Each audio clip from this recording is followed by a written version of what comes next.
CITU जिला Sirmaur committee अभी 21 नवंबर को जो केंद्र सरकार ने मजदूर विरोधी 4 श्रम संहिताओं को लागू करने की नोटिफिकेशन जारी की है, हम उसका कड़ा विरोध करते हैं।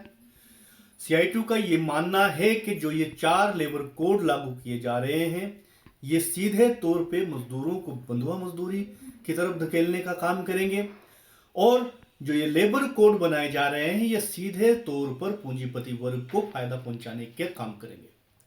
अगर इन लेबर कोड के इतिहास में हम जाएं या इसकी पटकथा के बारे में जानें, तो इसकी जो शिलान्यास एक किस्म से देश के पूर्व प्रधानमंत्री अटल बिहारी वाजपेयी जी ने कर दिया था, लेकिन मजदूर आंदोलन के चलते, मजदूरों के प्रतिरोध के चलते ये लागू नहीं हो पाए और 21 नवंबर को मौजूदा प्रधानमंत्री श्री नरेंद्र मोदी ने इसका उद्घाटन किया। ये कानून मजदूरों को बंधुआ बनाने वाले हैं, मजदूरों का खून चूसने वाले कानून हैं और एक तरफ से गुलामी की ओर धकेलने का काम करेंगे। इन कानूनों के अंदर सिर्फ और सिर्फ बड़े बड़े पूंजीपति घरानों को फायदा पहुंचाने की बात की जा रही है और जैसा कि हम देखते हैं कि सोशल मीडिया के अंदर कुछ एक प्रिंट मीडिया के अंदर इनको इस तरीके से प्रसारित करने का काम किया जा रहा है कि ये देश के अंदर मजदूरों के कल्याण के लिए सबसे बड़े कारगर सिद्ध होंगे। एक प्रिंट मीडिया के अंदर हमने खबर देखी थी जिसमें बार बार इस बात को प्रसारित किया जा रहा था कि अब मजदूरों को 7 तारीख को वेतन मिलेगा। पेमेंट ऑफ वेजेस एक्ट के अंदर 7 तारीख के वेतन का प्रावधान, जहां 1000 से कम मजदूर काम करता है वहां पहले भी था, जहां 1000 से अधिक मजदूर काम करता है वहां 10 तारीख तक वेतन देने का प्रावधान था। सिर्फ इतना ही प्रचारित किया जा रहा है, लेकिन इसके पीछे की सच्चाई, किसको फायदा हो रहा है वो नहीं बताया गया। पहले पेमेंट ऑफ वेजेस एक्ट में 7 तारीख को वेतन देने का प्रावधान था, लेकिन उसके बाद डिले ऑफ पेमेंट, यदि पेमेंट देने में, वेतन देने में डिले हो जाती थी तो उसके संदर्भ में, उस एवज के अंदर जो कंपनी का मालिक था उसके ऊपर 10 गुना जुर्माना लगता था, सजा का प्रावधान था। लेकिन अब इस कानून के अंदर यह सजा का प्रावधान हटा दिया है। मान लो किसी कंपनी प्रबंधन ने 10 तारीख, 12 तारीख, 15 तारीख तक वेतन नहीं दिया तो मात्र इतना सा कहकर उसको टाल दिया जाएगा कि हम उससे बात करेंगे और आपका वेज दिलाएंगे, नहीं तो पहले इसमें सजा का प्रावधान था पेमेंट ऑफ वेजेस एक्ट में। दूसरा, जो मजदूरों की छंटनी हो बढ़ेगी, इससे मजदूरों की छंटनी होगी। पहले 100 से ज्यादा की जो कंपनी के अंदर जो मजदूर काम करता था, अगर कंपनी को क्लोज करना है, उसे बंद करना है, तो सरकार की जो वहां की जो लोकल गवर्नमेंट होती है वहां से परमिशन लेना उसके लिए अनिवार्य था। लेकिन अब क्या कर दिया, इसकी जो 300 से ज्यादा इसकी संख्या बढ़ा दी। 299 से ज्यादा अगर कोई वर्कर किसी कंपनी में काम कर रहा है, 300 मजदूर काम कर रहा है, उस कंडीशन में ही कंपनी के मालिक को फैक्ट्री को बंद करने के लिए कंसर्न अथॉरिटी जो सरकारें हैं वहां से परमिशन लेने का प्रावधान है। लेकिन वो परमिशन भी इस कानून के तहत इतना सरल कर दिया गया है कि सरकारें उसको परमिशन देने से मना नहीं कर सकती।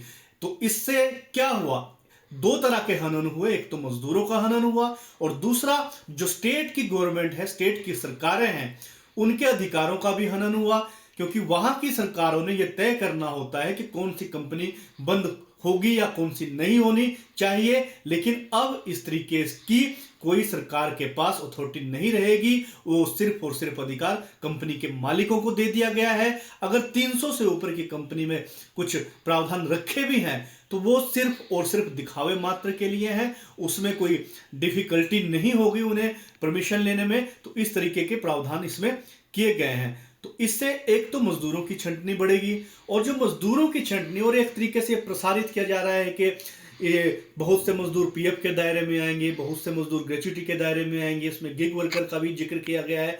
लेकिन जब ये कानून लागू होंगे, जैसे कि अभी नोटिफिकेशन हो गई है, तो अधिकांश जो वर्कर है वो मजदूर की श्रेणी से ही बाहर हो जाएगा। जब वर्कर मजदूर की श्रेणी से ही बाहर हो जाएगा तो उसके लिए ना पीएफ का मायने रहेगा, ना ईएसआई के मायने रहेंगे, ना ग्रेच्युटी के मायने रहेंगे, क्योंकि वो इस श्रेणी के अंदर आएगा ही नहीं। आज की डेट में फिक्स टर्म एम्प्लॉयमेंट का इसमें प्रावधान है। ठेका प्रथा का इसमें प्रावधान है और आउटसोर्स और फिक्स टर्म के इर्द गिर्द ही रोजगार का स्वरूप घूमेगा और जो कि मजदूरों को शोषण करेगा। दूसरे, ये जो श्रम कानून, जो श्रम संहिता लागू हुई है, ये मजदूरों का शोषण करने के लिए, काम के घंटे बढ़ाने के लिए भी ये कंपनियों को, फैक्ट्री वर्कर्स को और पूंजी को फायदा पहुंचाने के लिए कारगर साबित होंगे। क्योंकि इसकी जो पटकथा जब लिखी जा रही थी तो उस समय बड़े बड़े पूंजीपति घराने, चाहे वो आपका लार्सन एंड टर्बो के मालिक हो, कोई 18 घंटे काम की बात कर रहा था, कोई 20 घंटे काम की बात कर रहा था, कोई 16 घंटे काम की बात कर रहा था, तो सीधे तौर पे ये पूंजीपति वर्ग को फायदा पहुंचाने के लिए ही काम हो गए। इसमें वो टाइम का मजदूरों को उस तरीके से फायदा नहीं मिलेगा, ग्रेच्युटी का फायदा नहीं मिलेगा, पीएफ का शेयर जो कंपनी पहले 12% करती थी उसकी सीमा घटा के 10% कर दिया है। तो इस तरीके के बहुत से कारण है जिसका ट्रेड यूनियन इन 4 श्रम संहिताओं का विरोध कर रही है। पिछले कई सालों से, लगभग 15 सालों से मजदूरों ने आंदोलन करके इन श्रम संहिताओं को आने से रोका था, लेकिन पिछले कल 21 तारीख को जैसे ही सरकार ने इसकी नोटिफिकेशन कर दी है तो ट्रेड यूनियन 21 तारीख से ही लेके इसका विरोध करना शुरू कर रहे हैं।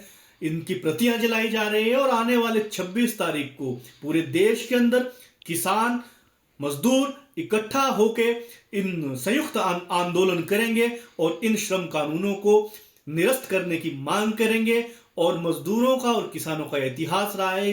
केंद्र की सरकार को यह समझने की जरूरत है कि जिस तरीके से किसानों ने 4 कृषि कानूनों को, जो कि मजदूर किसान विरोधी कृषि कानून थे, उन्हें निरस्त कराया है, मजदूर भी इन 4 कानूनों को निरस्त कराने के लिए अपना एड़ी चोटी का जोर लगा देंगे और जगह जगह जितने भी मजदूर संगठन हैं, मजदूरों को लामबंद करके केंद्र सरकार की ये मजदूर विरोधी, ये गुलाम बनाने वाले, मजदूर को बंधुआ बनाने वाले कानूनों को निरस्त करने के लिए, वापस लेने के लिए देश की ट्रेड यूनियन मजबूर कर देगी। आशीष कुमार, महासचिव CI2 जिला सिरमौर कमेटी।